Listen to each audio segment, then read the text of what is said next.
18 avenue Élie-Reclus, une adresse qui a été pour moi amicale, importante, car c'était celle de Sacha Guitry, celle d'une maison qui n'existe plus, mais où je suis venu pendant des années, presque chaque jour. Cette maison, eh bien, il en subsiste un buste, le buste de Lucien Guitry, le père de Sacha, que Sacha avait d'ailleurs lui-même inscrit dans le jardin de sa maison. Et surtout, voyez-vous, il y a la mémoire, il y a les souvenirs.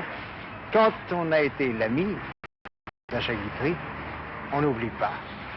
Mais même s'il n'existe plus les murs, même s'il n'existe plus la demeure où un ami m'a reçu pendant tant d'années, eh bien, il subsiste des souvenirs. Et ces souvenirs, pour moi, sont une infinité. Justement, je les évoque pour vous. Voyez-vous, ce qui me frappe quand je pense à Sacha Guitry, c'est qu'il a connu un destin qui est d'ailleurs très rare parmi les écrivains. Il n'est pas passé par ce fameux purgatoire qui attend les auteurs après leur mort. Depuis qu'il est mort, depuis qu'il nous a quittés, je crois bien qu'il ne s'est pas passé une année sans qu'on joue à Paris, et partout d'ailleurs, au moins une pièce de Sacha. Ces films, on les projette partout, à la télévision, dans les salles, et même, chose assez extraordinaire, les jeunes cinéphiles, les passionnés du nouveau cinéma découvrent Sacha Guitry dans des festivals qui ont des succès considérables. Ils le découvrent comme l'auteur complet, moderne. Alors pourquoi? Pourquoi? Eh bien, je pense que c'est la réponse. C'est la réponse à tous ceux qui disaient oh, Sacha Guitry, ça ne durera pas, c'est éphémère. Pas du tout mon avis. Non seulement Sacha Guitry durera, mais il a duré. Et ça, c'est important. Mais en revanche, ce que beaucoup de gens, et notamment des jeunes, ne peuvent plus figurer de nos jours, c'est l'espèce de mirage, l'espèce de fascination qu'un homme comme Sacha, et oui, 2 générations, même 3 générations l'ont appelé par son prénom, Sacha. L'espèce de fascination qu'il a exercée sur nous. René Benjamin l'a appelé un jour le roi du théâtre. Et c'est bien le mot roi qui convient. Il a régné. Il a régné sur Paris pendant longtemps. Il ne s'est rien fait à Paris d'important sans que Sacha Guitry y ait été mêlé. Le roi d'Angleterre, la reine d'Angleterre viennent à Paris. Naturellement, c'est Sacha Guitry qui va les recevoir. Un à propos pour eux. On inaugure un nouveau poste, le poste parisien. Sacha Guitry va l'inaugurer avec un poème. Il est là, il est omniprésent et il y a partout quelques centaines, quelques milliers, quelques dizaines de milliers d'hommes et de femmes qui pensent, qui vivent pour lui. Et j'ai vu, moi, ici, autour de cette maison, chaque jour, des gens tourner autour de cette maison uniquement dans l'espoir vain de l'apercevoir un instant. Il y avait entre lui et moi, pardon de parler de moi, il y avait entre lui et moi 40 ans de différence. Et justement, quand je l'ai connu, j'avais 20 ans, il en avait 60. 60 ans, l'âge auquel il s'est dépeint dans toute réflexion faite.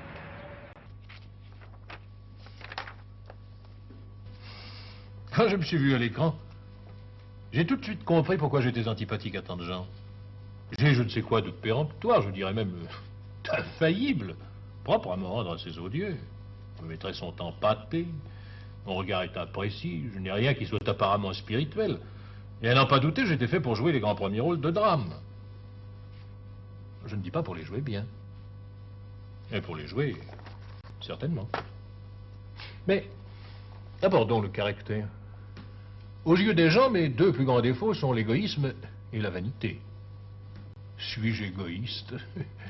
Oui, comme tout le monde. Mais pas plus.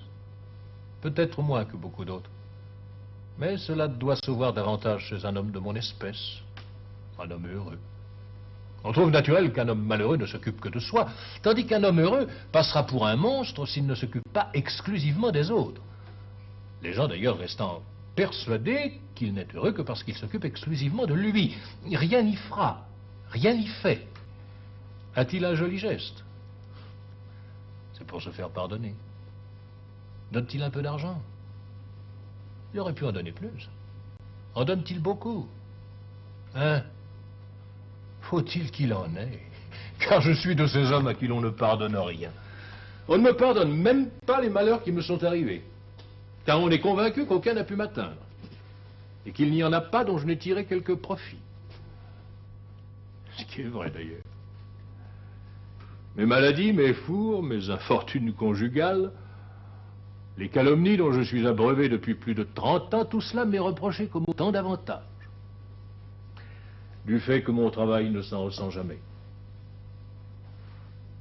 Suis-je vaniteux? Moi, je prétends que non, car je me connais bien. Aucune de mes pièces ne me satisfait complètement, et quant à la situation que j'occupe, n'ayant rien fait jamais pour y parvenir, elle me surprend bien plus qu'elle ne comble mes vœux. Or donc vaniteux, non. Mais, épateur, ça je l'avoue. Épateur, parce qu'au fond, très épaté d'en être arrivé là. Illusionniste né. Vite, il m'est apparu qu'au mépris des coutumes et des conventions, j'avais pour mission de plaire à mes contemporains. Sans cependant jamais déplaire à Jules Renard. Comblé par le destin, je n'ai pas eu d'autres soucis.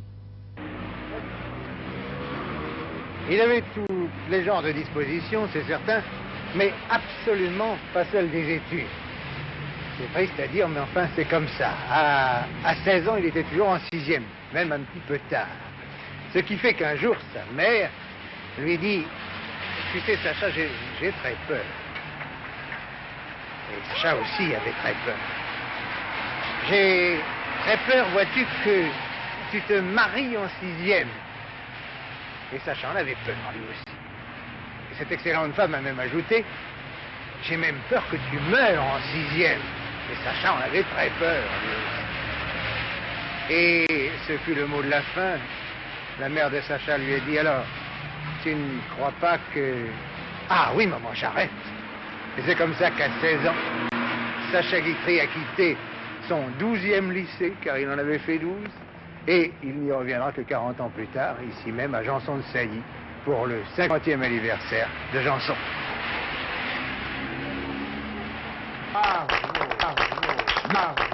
Messieurs, je suis touché. Très touché, mais confus. Plus confus que jamais encore je ne le fus. Oh certes, je vous remercie d'avoir voulu m'admettre aujourd'hui parmi vous, mais cependant, je vous avoue que je ne me sens pas très à ma place ici. Oh. Il faut être sincère. Quand on m'a dit venez à Janson de Sailly pour fêter son anniversaire, eh bien, messieurs, j'ai tressailli. Venir à Janson de Sailly, me joindre aux gloires de l'école et prendre la parole. Il m'a paru vraiment que c'était bien osé, bien téméraire, et j'ai failli me récuser. On insista, je suis venu, mais en tremblant. Car enfin, pour moi, c'est troublant, veuillez en convenir, de me trouver ici. Est-ce pour me punir ou pour me rajeunir qu'on m'a si gentiment demandé de venir? Non, ce n'est pas pour me punir. Et tout à coup, je crois deviner la raison qui vous fait m'accueillir et qui m'autorise à m'asseoir parmi ceux dont cette maison peut aujourd'hui s'enorgueillir. Il vous fallait un repoussoir. Et vous ne pouviez pas en trouver un meilleur. Je suis le paresseux parmi les travailleurs. Je suis la couleuvre, le loir. Je suis l'oison parmi les aigles. Enfin, chez vous, messieurs, je suis l'exception qui confirme la règle. Donc, je vous en conjure, admettez mon émoi. Et bien que ces regards qui sont posés sur moi me semblent indulgents, en vérité, messieurs, je tressaille, en songeant que l'un de vous pourrait peut-être s'aviser de m'interrompre en me disant, savez-vous enfin les sous-préfectures du département de la Côte d'Or? Or, voyez d'ici ma torture, obligé d'avouer, non messieurs, pas encore. Mais poursuivons notre discours. Je n'ai passé dans ce lycée qu'un temps très court, 8 ou 10 jours. J'étais pressé. J'en avais 11 encore à faire, vous pensez? Oui, 11 encore. J'en ai fait 12 en 13 années. Convenez que c'est un record. À ce propos, messieurs, je veux vous signaler l'injustice du sort. Le lycéen parfait, celui-là qui n'a fait qu'un seul collège dans sa vie, on le convie au banquet des anciens élèves du lycée, évidemment, où sa jeunesse s'est passée. Mais ça ne lui fait jamais qu'un seul repas par an.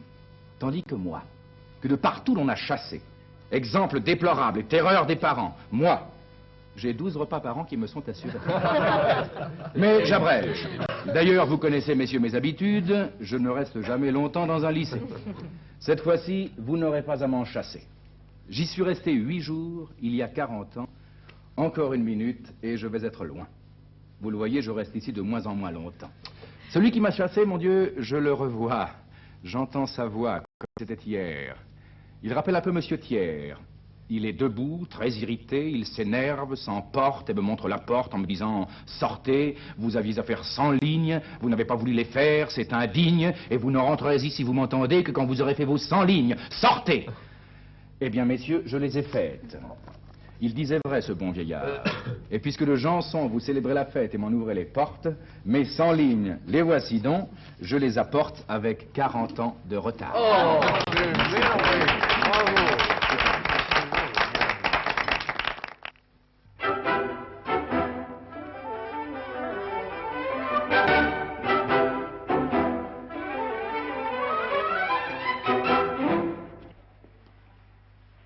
Ce qui domine, je crois, l'enfance de Sacha Guitry, c'est l'entourage. Et c'est d'abord cet appartement de la place Vendôme où habite son père, Lucien Guitry, et où Lucien reçoit chaque semaine des hommes vraiment extraordinaires.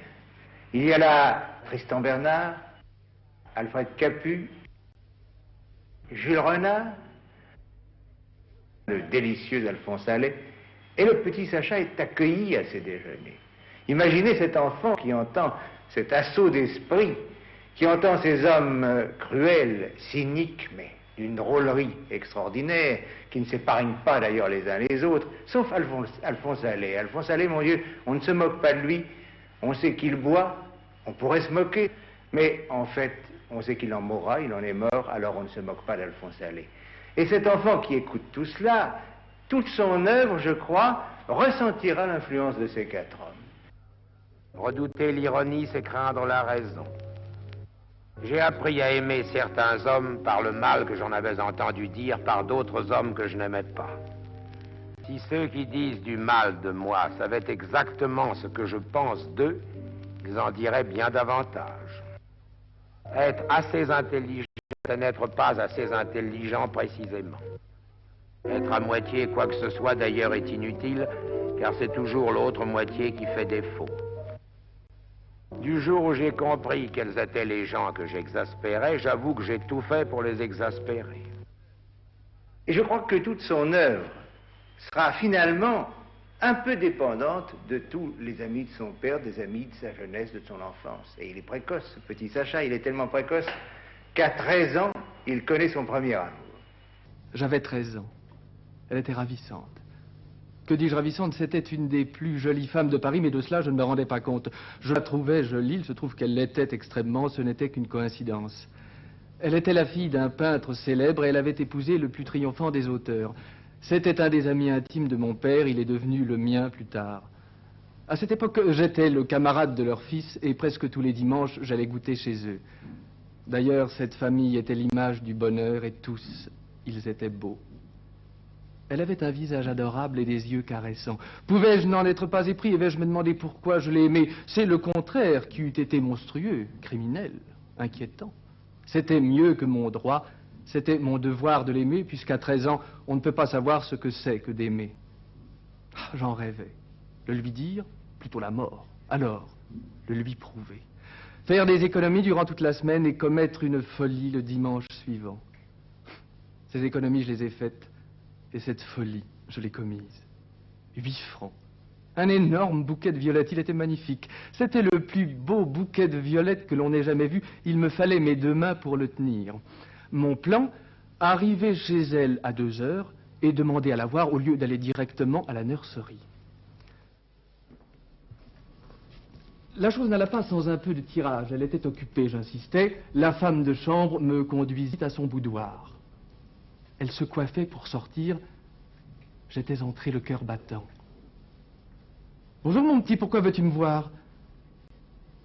Elle ne s'était pas encore retournée, elle n'avait pas encore vu mon bouquet. Elle ne pouvait pas comprendre. « Pour ça, madame ?» Et je lui tendis mes 8 francs de violettes. « Oh, les belles fleurs, fit-elle. Il me sembla que la partie était gagnée. Je m'étais approché en tremblant, elle prit entre ses mains mon bouquet comme on prend une tête d'enfant et le porta à son joli visage comme pour l'embrasser. Et elle sent bon. Puis elle ajouta en me congédiant, « Tu remercieras bien ton papa de ma part. » Lucien et Sacha se ressemblaient d'une manière extraordinaire. Ils se ressemblaient physiquement, ils se ressemblaient par la voix. Et Lucien, d'ailleurs, n'était pas seulement le plus grand comédien de son temps, c'était un homme à l'esprit étincelant. On connaît une infinité de mots de Lucien. On en connaît d'ailleurs beaucoup par Sacha, qui a consacré à son père un très beau livre. Par exemple, il y a celui-ci que j'aime bien. Lucien Guitry suivait l'enterrement d'un homme qu'il aimait peu. À cette époque-là, on suivait l'enterrement à pied, n'est-ce pas? On suivait le corbillard à pied, et le cimetière était loin, extrêmement loin. Et au bout d'un moment, d'un long moment, Lucien se penche vers Sacha, qui était à côté de lui, et lui dit « Je commence à le regretter ». Lucien, c'était le théâtre, n'est-ce pas? C'était l'homme de théâtre, l'homme qui ne vivait que pour le théâtre. Et il y a une histoire qui vraiment démontre à quel point il était imprégné par les planches. Chaque fois qu'on lui taillait un costume de scène pour un rôle nouveau, et Dieu sait s'il en a joué, il faisait tailler pour Sacha le même. Il faut penser à un petit garçon de 5 ans qui revêt un tel costume. Tout cela a pour lui des conséquences psychologiques indéniables. Et puis il y avait la visite, n'est-ce pas? La visite du dimanche, entre la matinée et la soirée, on conduisait tous les dimanches Jean Guitry, le frère de Sacha, et Sacha chez Madame Sarah Bernhardt dans sa loge. Alors c'était une sorte de pèlerinage. Impossible d'imaginer pour un garçon qui grandit dans ce milieu, dans cette ambiance, qu'il y ait un autre métier que le théâtre. Ça n'existe pas pour Sacha, le théâtre, il n'y avait que le théâtre. Alors, quand il est adolescent, il annonce à son père, « Papa, je vais faire du théâtre. » Lucien Guitry est réservé, il dit, écoute, je veux bien, je ne veux pas contrarier une vocation, mais alors quand même tu prendras un pseudonyme. C'était peut-être un petit peu plus prudent. Sacha a pris le pseudonyme de Lorcet, et c'est sous le nom de Lorcet qu'il a fait ses débuts un beau jour. Pas à Paris, heureusement, mais au casino de Saint-Valery-en-Caux. Donc, en juin 1905, je débute au casino de Saint-Valery-en-Caux. C'est dans Le Député de Bombignac, une vieille comédie, excellente d'ailleurs, d'Alexandre Bisson, que j'ai donné la mesure de mes capacités. Alexandre Bisson était bègue. Un jour, il lut une de ses pièces à un directeur de théâtre qui ignorait sa petite infirmité. Et à la fin du premier acte, le directeur, un peu excédé, lui dit « Bah oui, c'est très drôle, votre pièce, mais alors, tous ces personnages qui bégaient, c'est exaspérant. » Je jouais dans Le Député de Bombignac le rôle du vicomte de Morard. Je devais entrer au milieu du premier acte, annoncé par un valet de pied et accueilli par un très flatteur des personnages qui se trouvaient en scène. Puis, les ayant salués, je devais dire textuellement ceci. « Vraiment, mesdames, je ne sais comment vous remercier d'un accueil si cordial. Je viens passer 3 semaines à Poitiers, chez un vieil oncle à moi, et si ma visite est un peu matinale, c'est que j'avais grand hâte de revoir Raymond et de lui serrer la main. » Terrible, interminable réplique d'entrée. Il y a vraiment qu'un auteur bègue pour avoir l'idée de donner à dire aux autres une phrase pareille. Oui, d'ailleurs, je ne l'ai pas dite. Je m'étais collé, Dieu sait pourquoi, des petites moustaches, une barbiche, j'avais un pantalon de toile blanche qui avait excessivement rétréci au lavage, j'avais égaré un de mes gants, et au moment d'entrer en scène, m'étant aperçu que mes moustaches se décollaient, je les avais vivement retirées, oubliant la barbiche. J'avais l'air d'un garçon de café américain. Monsieur le vicomte de Morard. Et c'est dans cette tenue que j'entrais. Et au lieu du « oh, très flatteur » prévu sur la brochure, je fus accueilli par un gloussement. Gloussement qui trouva son écho dans la salle. Alors je me suis troublé, je me suis tellement troublé qu'au lieu de dire vraiment mesdames, j'ai dit vraiment merdaille. Courteline, Tristan Bernard, Feydeau, pardon mes maîtres, mais vous n'avez jamais fait rire autant que j'ai fait rire mes camarades ce soir-là. Quant à la fameuse phrase, je ne sais comment remercier d'un accueil si cordial, je ne l'ai pas bredouillé, je ne l'ai pas bafouillé, ah non, j'en ai fait une bouillie. Une véritable bouillie, j'avais l'air de parler une langue inconnue, africaine en tout cas. Alors dans la salle, il se passa ce qui se passe ordinairement dans ces cas-là. Au rire franc qui avait empoigné le public, succéda un emboîtage en règle. Je me sentais perdu, désemparé, navré. À l'entracte, quelques amis vinrent me dire combien j'étais coupable de me laisser ainsi dominer par le trac, mais surtout combien j'étais stupide de prendre les choses à ce point au sérieux. Enfin, leur sage conseil me redonna un petit peu de confiance. Que se passa-t-il au deuxième acte? Rien, sans doute, car je n'en ai pas gardé le souvenir. Mais au troisième acte, le malheur dépassa mes craintes. J'étais en scène, assis, je devais me lever, courir à la fenêtre, ouvrir cette fenêtre, me pencher dehors, puis, m'étant retourné, je devais dire « Une voiture vient de s'arrêter devant le perron du château ».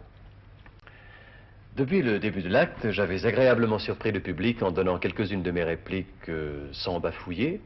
Moi-même, j'avais repris un petit peu confiance. Je sentais dans tous mes gestes une aisance imprévue qui me laissait présager une fin d'acte réparatrice. Hélas, je ne savais pas ce qui m'attendait. Quand ce fut le moment pour moi d'aller à la fenêtre, de l'ouvrir, de me pencher au dehors, j'y allais résolument. Mais je ne savais pas que les décors étaient appliqués au mur, et je donnai violemment de la tête contre ce mur. Renvoyé en arrière, je me pris le pied dans le tapis, et je m'étalai de tout mon long.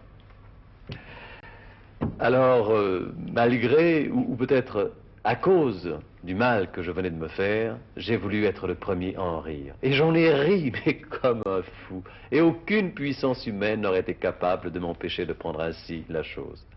Je ne savais pas ce que j'allais devenir, mais j'étais bien sûr, en tout cas, que je ne deviendrais jamais comédien.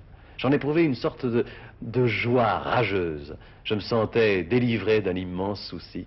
Je n'allais plus avoir la crainte perpétuelle de ternir l'éclat du nom que je portais. D'ailleurs, le lendemain, j'étais résilié. Eh bien oui, c'est ici, au Théâtre de la Madeleine, cette loge où Sacha a habité pendant des années, où il a reçu à l'entracte ses amis, et ses amis c'était évidemment tout Paris. Et quel saut quand on pense à la catastrophe du théâtre, du casino de Saint-Valery-en-Caux. Enfin, il avait juré qu'il ne ferait plus de théâtre, bien entendu, il n'a pas tenu sa parole, comment voulez-vous qu'il ait tenu une telle parole? Et Lucien Guitry, mon Dieu, l'a engagé au Théâtre de la Renaissance, qu'il dirigeait à cette époque pour jouer un petit rôle dans La Bonne Hélène de Jules Lemaître. C'était le rôle du berger Paris. Alors il était fort beau, une tenue de berger grec, il avait une perruque, même un casque, c'était très beau à voir. Alors il a voulu un jour se faire photographier par son ami Nadar, c'était un dimanche, entre la matinée et la soirée. Il s'est attardé, tout à coup, l'heure avait passé, il a couru à la recherche d'un fiacre. Vous imaginez d'ailleurs ce berger grec cherchant un fiacre dans Paris, ça ne devait pas être très ordinaire à voir. Il arrive en retard au théâtre, il oublie de mettre sa perruque, il met son casque, il entre en scène avec le casque qui descend jusque-là, éclat de rire des camarades, bien entendu. Et à la sortie de la scène, eh bien, une note de service signée du directeur du théâtre, Lucien Guitry, 100 francs d'amende à M. Lorset pour avoir omis de mettre sa perruque dans le but de faire rire ses camarades. C'était très injuste, il ne l'avait pas fait exprès, mais 100 francs, c'était une somme énorme pour lui. Il proteste, son père lui dit, furieux, c'est à y prendre ou à laisser. Et Sacha a laissé. Le soir même, il prenait le train pour Toulon, rejoindre Alphonse Allais. Et voyez-vous ce qui est fantastique? Pour une telle bêtise, au fond, le père et le fils ne se sont pas revus pendant 13 ans. Alors, qu'est-ce qu'il va faire, Sacha? Il a un talent de dessinateur, c'est incontestable. On n'a qu'à voir ses dessins qui sont vraiment pétris de talent. Alors il va dessiner pour les petits journaux et il va faire de la publicité aussi. Vous savez, le petit déjeuner LSK, eh bien, LSK, c'est Eski, ben ça c'est Sacha. Un jour il cherche l'inspiration, il a du papier, il a des fusains, il cherche un dessin. Ce n'est pas un dessin qui vient sous son fusain, mais c'est une scène de comédie. Quelque temps avant, il avait entendu une scène très violente entre son père et l'une de ses amies. Et cette scène, il la transpose, mais il la transpose comiquement parce qu'il a le don comique. Et ce sera la première scène de sa première pièce, Nono. Et la pièce sera jouée. Elle triomphera, il faut lire dans le journal de Jules Renard l'étonnement admiratif de Jules Renard et des amis de Lucien qui disent comment? Sacha, ce petit Sacha, c'est ça, tant de talent, et oui, tant de talent, et puis il y aura toutes les autres pièces, la pèlerine écossaise, tant d'autres. Et voyez-vous, on dit souvent, il y a encore bien des gens qui disent, oh ben oui, vous comprenez, le théâtre de Sacha Guitry, sans Sacha Guitry. Allons donc. Il n'y a qu'à relire les pièces de cette époque. Elles ont 60 ans, elles ont même quelquefois 65 ans, ces pièces-là. Et elles sont d'une jeunesse qui nous sidère, qui nous stupéfie, qui triomphe à cette époque. Qu'est-ce que c'est le théâtre de cette époque? C'est pas l'Hervieux, c'est Brieux, c'est Lavedan. Essayez de relire tous ces auteurs. Et vous lisez Sacha, c'est la fraîcheur, c'est la jeunesse qui jaillit. Et maintenant, c'est à la rencontre d'un autre Sacha Guitry que je voudrais vous convier, à la rencontre de Sacha Guitry, poète. Plusieurs des pièces de Sacha sont en vers libre. Mais toute sa vie, il a écrit aussi des vers charmants qu'on connaît trop peu. Alors je voudrais que vous écoutiez quelques poèmes de Sacha Guitry. Et puis également, toute sa vie, il s'est plu à noter des réflexions, à noter des aphorismes, et il faudra bien d'ailleurs qu'on les réunisse un jour. Alors, après ces poèmes, je vous invite à écouter ces réflexions de Sacha Guitry. La mousse, épaisse et douce, au pied d'un arbre énorme, était-ce un chêne, était-ce un orme, je l'ignore et tant pis. La mousse, épaisse et douce, à mes reins offrait un tapis. Et pendant 1h30, parmi tant de petits amis, papillons, mouches et fourmis, sous ma tête ayant mis mon bras un peu plié, au pied de l'arbre, j'ai dormi. C'était peut-être un peu plié. Aucune feuille ne bougeait parmi celles qui m'ombrageaient. Au-dessus de moi ramageaient de petits jets. Était-ce un nid qu'ils ravageaient et partageaient? Sans doute, car sur moi neigeaient des plumes que l'on dérangeait. Et je songeais, et je m'interrogeais. Il est facile en vérité d'évoquer le printemps, l'hiver et puis l'automne en quelques vers. Mais comment évoquer l'été? Pour l'hiver, neige, point la neige, surface ou linceul poli, thème inépuisable et joli. Pour le printemps, c'est autre chose. J'ai l'amour, le lilas, le renouveau, la rose. Et pour l'automne, j'ai la mort, et la tristesse, et le remords, et j'ai la tombe. Et j'ai la feuille aussi qui tombe. Oui, mais l'été. Oui, comment évoquer l'été? Oh, vite, il faut mettre de côté la chaleur et le ciel d'argent et l'immobilité des choses et des gens. Cela n'évoque pas l'été. Mais alors, qu'est-ce? En vérité, c'est moins que peu de choses. Et ce n'est presque rien. C'est minuscule, aérien, c'est dans l'espace, le petit sifflement d'un moustique qui passe.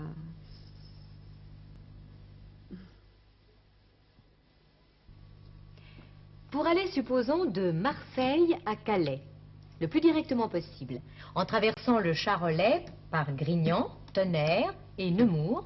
Or donc, pour parcourir de 1000 à 1200 peut-être kilomètres, une bonne nouvelle, à mon avis, doit mettre environ 18 jours. C'est qu'elle va qu'à de porte en porte. Les gens, pour l'accueillir, loin de se mettre en frais, soupçonnent volontiers celui qui la colporte. On la discute, on l'examine de plus près. On en a vu déjà tellement de la sorte. Elle surprend d'abord, puis bientôt elle effraie. On s'en méfie. On n'en veut pas qu'on la remporte, elle est trop belle en vérité pour être vraie. Mais s'il s'agit d'une nouvelle, hélas, mauvaise, quittant un soir Marseille et montant vers Calais, elle pourra passer par Sète et par Alès, par l'Hérault, l'Aveyron, le Lot et la Corrèze. En dépit du détour, elle ne mettra pas beaucoup plus de 8 jours pour atteindre Calais. C'est que de seuil en seuil, elle ne traîne pas. On lui fait bon accueil, on se la dit tout bas. Pour celle-là, point d'examen, chacun l'avale toute crue, rien ne l'arrête en son chemin. Et d'où qu'elle vienne, elle est crue. C'est le méchant côté de la nature humaine. On aime à propager les nouvelles fâcheuses. Et contre 18 jours à la nouvelle heureuse, à la mauvaise, il suffira d'1 semaine. Et celle-ci, pourtant, peut battre son record. Elle peut parvenir de Marseille à Calais beaucoup plus vite encore, en 1 jour seulement, brûlant tous les relais, passant par la Charente et par le Beaujolais, par le Doubs, par le Cher et par la Côte d'Or. Elle peut parvenir de Marseille à Calais, traversant le Vexin, revenant sur ses pas, visitant la Bretagne et le Maine et la Beauce, en 1 jour seulement. Je ne m'en délie pas, pour peu qu'étant mauvaise, en plus, elle soit fausse.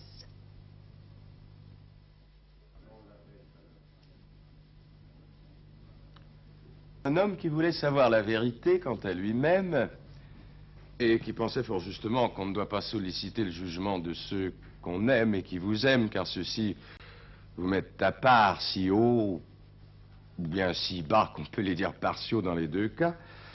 Cet homme qui voulait savoir la vérité eut l'idée, assez bonne encore que surprenante, de consulter à ce propos sa gouvernante et son valet de chambre et son maître d'hôtel. Il leur dit, mes amis, vous qui me voyez tel que le bon Dieu m'a fait, et qui me voyez en effet dès le matin quand je m'habille, et qu'il soit me déchausser, vous enfin qui me connaissez bien mieux que ma maîtresse, et plus que ma famille, vous qui savez tous mes tourments, pardi, vous qui savez comment je mens, comment je joue aussi parfois la comédie pour éviter, mon Dieu, des drames, pour des questions parfois d'argent, pour des questions souvent de femmes, ou devant qui je me délasse, et devant qui peut-être, et là je me laisse un peu trop aller, parler, je veux savoir la vérité sur moi, parler sans crainte et sans émoi. Suis-je bon, patient, indulgent, sévère, impertinent, maussade, agréable, odieux? Oui, pour l'amour de Dieu, parlez à cœur ouvert.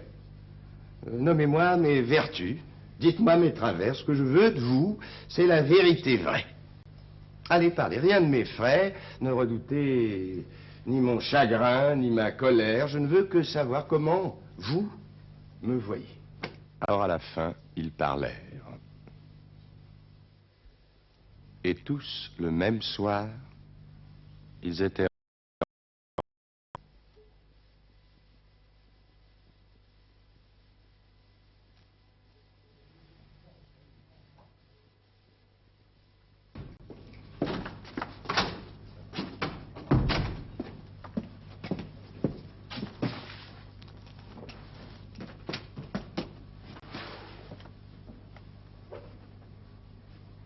Nous nous sommes connus chez Monsieur Lecourtois, professeur de dessin, membre de l'Institut. Et dès le premier jour, nous nous sommes dit tu. C'est l'habitude, on a 20 ans, on se tutoie.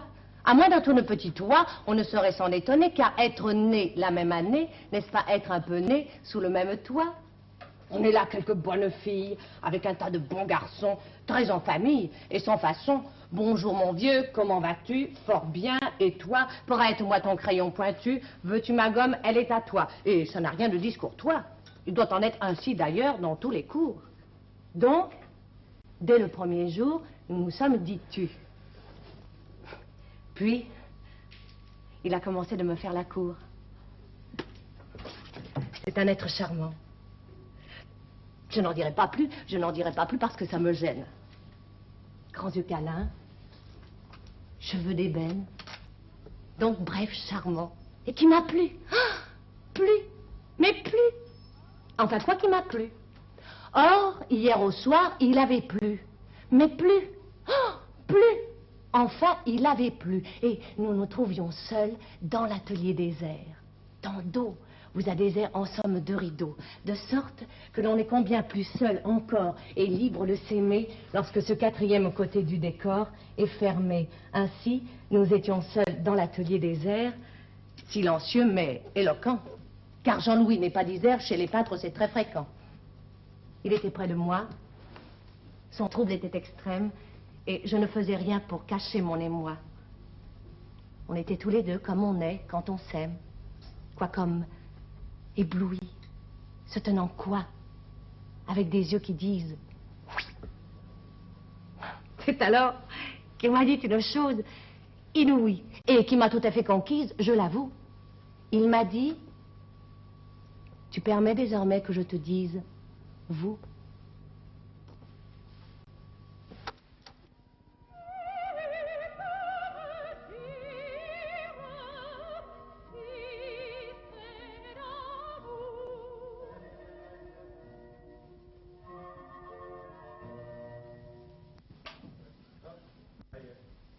Oh, privilège du génie. Lorsqu'on vient d'entendre un morceau de Mozart, le silence qui lui succède est encore de lui. Je n'aurais pas épousé la fille de Molière ou de Fragonard, car je ne me serais pas reconnu le droit de faire des petits-fils à des hommes pareils. Imagine-t-on un poète français qui est du génie et qui n'est pas lu Villon? Je n'en vois qu'un et c'est Villon. Je lui parlais de Balzac. Avec cette frénésie qui s'empare de nous quand on vient d'en lire une centaine de pages, comme son regard était fixé sur moi, je l'ai prise à témoin. Balzac, hein? Quel géant. Ah, en tout cas, tu fais bien de m'en parler. Balzac, 48-34. Il faut que je demande à mon coiffeur s'il peut me prendre demain avant midi.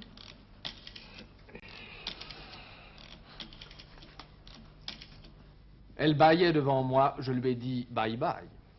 Elle était juchée sur 10 cm de talon. Les épaules de son manteau étaient rembourrées à la mode. Elle venait de faire sa permanente et ses racines. Ses ongles étaient carminés sang de bœuf. Ses yeux bleus s'ornaient d'une frange de feu. On voyait que son fond de teint était invisible. Le rouge qu'elle avait aux lèvres en rectifiait les courbes. Et avouez qu'il faut être aussi fou qu'un homme amoureux pour dire à cette femme, dis-moi la vérité, c'est tout ce que je te demande. Ma femme s'est remariée avec un emballeur. Je suis le premier mari de la femme d'un emballeur. On les a dans les bras, puis un jour sur les bras, et bientôt sur le dos. Ah, que les hommes ont donc la mémoire courte. Et se peut-il qu'en devenant des pères, ils oublient aussitôt qu'ils ont été des fils? Pour qu'une plaisanterie humoristique ait, si j'ose dire, son plein rendement, il convient que 3 personnes soient en présence. Celle qui la profère, Celle qui la comprend, Et celle à qui elle échappe. le plaisir de celle qui la goûte étant décuplé par l'incompréhension de la tierce personne. Ce dont j'aurais le plus souffert en amitié, c'est d'un singulier sentiment que j'ai constaté à mon égard plus d'une fois. Je ne sais quel nom lui donner. Ce n'est ni de l'envie ni de la jalousie. C'est un secret désir de me voir malheureux dans mon propre intérêt. Lorsque l'on est injustement frappé par le destin, on se révolte et l'on s'écrie, si encore je l'avais mérité, ce malheur qui m'accable, je m'y résignerais, j'en prendrais mon parti. C'est une erreur. Je crois qu'un châtiment est plus douloureux encore qu'une injustice. tant qu'on aime quelqu'un que pour ses qualités, ce n'est pas grave encore. Mais le jour où l'on se prend à aimer ses défauts, c'est l'amour. Aimer des défauts, c'est prendre leur défense. Mais non, cet homme-là n'est pas tellement faux, puisque cela se voit sur son visage qu'il est faux. Un homme qui ne demande jamais de service à personne finit par se faire la réputation d'un homme qui n'en rend pas. Celui qui questionne en dit souvent bien plus que celui qui répond. Il y a des gens qui augmentent votre solitude en venant la troubler. Loin de la partager ainsi qu'ils le prétendent, ils la doublent au contraire, et quelquefois ils la corrompent en y mêlant la leur. J'ai une prédilection pour le catch, car c'est sans doute l'une des seules manifestations politiques, littéraires, artistiques ou sportives où nous soyons sûrs que c'est du chiquet. Je suis étonné qu'un acteur ne se soit pas encore éteint en disant à mi-voix « rideau ». Oh, il va falloir penser à ça. Naturellement, je me retrouve assez mal dans cette maison moderne, mais enfin, il me semble que c'était à peu près ici que c'était ce hall avec le grand escalier qui montait vers la galerie, où nous attendait Sacha, où il nous attendait dans son musée. Et oui, il y a une chose qu'on ne dit pas assez sur Sacha, c'est cet amour passionné qu'il avait pour le passé français. Certains peuvent sourire, certains peuvent trouver un peu naïf de collectionner l'encrier de Flaubert, le portefeuille de Napoléon et tant d'autres objets. Moi, j'ai toujours trouvé ça extrêmement charmant, extrêmement touchant. Le passé, il aimait la France, il l'aimait avec une naïveté merveilleuse. Croquis, dessins, pastels, ébauches des grands maîtres, je vous regarde avec amour, avec respect, je vous adore. Un croquis, ce n'est pas le début d'un chef-d'œuvre à venir. Ce n'en est pas la fin, c'en est l'essentiel. Voyez ces arbres faits d'un trait, ces regards faits d'un point, ces mains faites du nombre. Avez-vous admiré comment Rodin, les yeux fixés sur le motif, cerne le corps d'une odalisque? Avez-vous vu comment Latour se fait sourire, comment Daumier se mettre rossinante au pas, comment s'y prend Degas pour que sa danseuse ait effleuré le sol la seconde d'avant? Avez-vous vu comment Watteau fait s'asseoir un marquis très confortablement, bien qu'il ait négligé de lui donner un siège? Trait de crayon, trait de génie. Instant miraculeux qui déjà s'éternise. Voici, fidèlement rapporté, la conversation que nous avons eue un soir, Claude Monet et moi. Qu'est-ce que vous faites de vos vieux décors? Moi, personnellement? Non, que deviennent en général les vieux décors? En principe, on les garde en vue d'une reprise éventuelle de la pièce. Quelquefois, on les loue, ou alors on les vend à des théâtres de province. Il arrive aussi qu'on les fasse repeindre lorsque la toile en vaut la peine. Oui, de toute manière, ils n'ont pas la vie longue. 10 ans, 15 ans, pas davantage. Non, encore non plus. Pourquoi m'avez-vous demandé cela? Parce que j'aurais aimé savoir ce qui était devenu le décor du dernier acte de La Cigale, de Méliac et Halévy. Oh, mais La Cigale, la création de La Cigale date au moins de... 1877. Ah oui, il n'y faut plus penser. Dommage. Pourquoi? Eh bien, parce que le dernier acte de cette pièce, d'ailleurs charmante et merveilleusement interprétée par Céline Chaumont, José Dupuis, Baron, se passait dans l'atelier d'un peintre, considéré comme un loufoque dans la pièce. Vous avez La Cigale? Oh, sûrement, oui.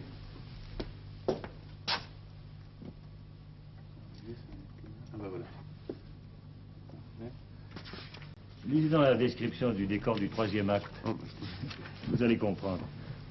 Le décor représente l'atelier de Marignan. Sur les murs sont accrochés des tableaux étranges et sur des chevalets s'étalent des peintures bizarres. Il s'agissait donc de s'adresser à 2 ou 3 artistes peintres, passant eux-mêmes pour être loufoques, et qui, mourant de faim, chichement rétribués, consentirait à peindre une douzaine de tableaux, portraits, paysages, nature morte, peints sur le décor même, comme s'ils étaient accrochés avec leur cadre en trompe-l'œil.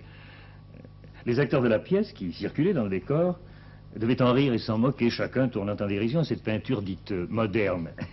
Je vous prie de croire qu'ils ne s'en privaient pas. Puis le public, entraîné par eux, partageait leur hilarité, bien entendu. Et c'est ce décor-là que... Oui, qu'il eût été peut-être intéressant de retrouver. Hélas... Tant pis. Oh, si je dis tant pis, c'est pour la seule raison que ces tableaux désopilants nous avaient été commandés à Renoir, à Sisley, à Pissarro et à moi-même. Si un homme profondément intelligent peut au besoin manquer d'esprit, soyez du moins persuadé qu'un homme d'esprit est à coup sûr intelligent, car il a le sens du ridicule pour lui-même. Avoir le sens du ridicule pour soi-même, c'est la meilleure façon d'avoir le sens critique. Ce fameux sens critique qui n'est valable en vérité que si vous l'exercez à votre profit et non pas au dépens des autres. Or, il est à noter que la plupart des critiques sont précisément dépourvus de sens critique. S'ils avaient le sens critique, ils ne feraient pas de critique. Ils ne commettraient pas l'imprudence d'écrire de si grandes absurdités. Je ne vous en citerai qu'un exemple, mais il est concluant et je l'emprunte au plus illustre des critiques, à Sainte-Beuve. Que dit-il de Balzac, ce géant? Il dit: Monsieur de Balzac est occupé à écrire 100 volumes que jamais personne ne lira. Voilà ce que c'est que de n'avoir pas le sens critique pour soi-même. Voilà ce que c'est que de n'avoir pas d'esprit. Bien des personnes aiment à dire qu'elles ont une prédilection marquée pour les choses profondes. Or, je me demande si ces personnes ne commettent pas bien des erreurs en prenant souvent pour profondes des choses qui sont creuses. Si ces personnes étaient devant moi, je leur dirais bien poliment: aimez les choses à double sens, mais assurez-vous bien d'abord qu'elles ont un sens. Souvenez-vous qu'on peut être hermétique et ne rien renfermer. N'oubliez pas que hermétique, cela veut dire aussi bouché.